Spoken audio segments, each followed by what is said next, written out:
हाँ, मेरा आप तो प्रधानमंत्री जी और बीजेपी को राम पर भरोसा नहीं रहा, उनको बीजेपी वाले को प्रधानमंत्री जी पर भरोसा नहीं रहा।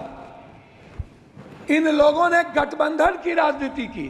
प्रधानमंत्री जी ने जेवर, भैंस, बैल से लेकर मुजरा तक की बात पूरे चुनाव में एक बार भी। सभापति महोदय, यह देश वसुधैव कुटुंबकम का है, सर्वधर्म संभाव का है और सार्वभौमिकता का एक नैसर्गिक दर्शन है। शिव की वो पंक्ति, आत्म मोक्षार्थम जगत हिताय च, संपूर्ण विश्व का और मानव का कल्याण और खुद के मोक्ष की कल्पना हमारे आराध्य गुरु शिव ने इसी पंक्ति से अपने जीवन दर्शन की शुरुआत की थी। और यह जो देश है ना, ये आध्यात्मिकता पर है। ये कंप्लीट किसी धर्म या किसी मजहब पर आधारित देश नहीं है। ये मानवीय मूल्यों के लिए जाना जाता है। संत की यदि बात करूंगा तो रामकृष्ण परमहंस, विवेकानंद, कबीर, वाल्मीकि, संत रविदास, हम संत उसको कहेंगे। मैं सभापति महोदय शुरू करूंगा जाति जनगणना से।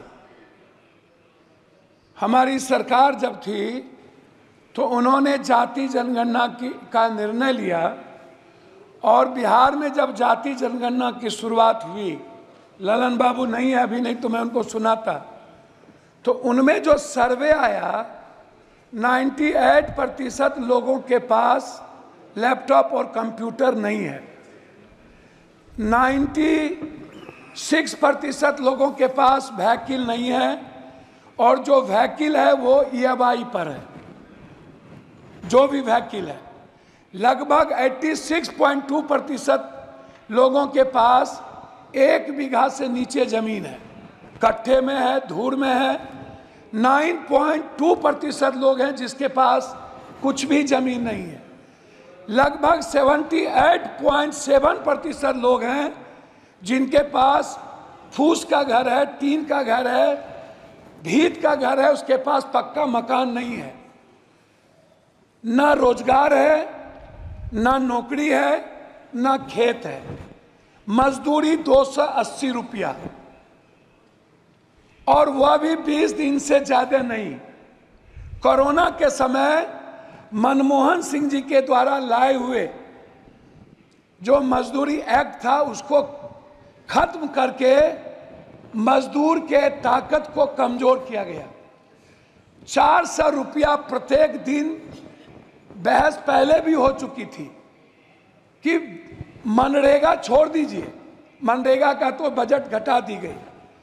मेरा सवाल सीधा था कि प्रधानमंत्री जी आपके यशस्वी हैं, वर्ल्ड इनको फॉलो करते हैं, तो फिर कांग्रेस चालीसा और नेहरू, इंदिरा और राहुल चालीसा बंद करिए ना और अपने प्रति ईमानदार बनिए ना।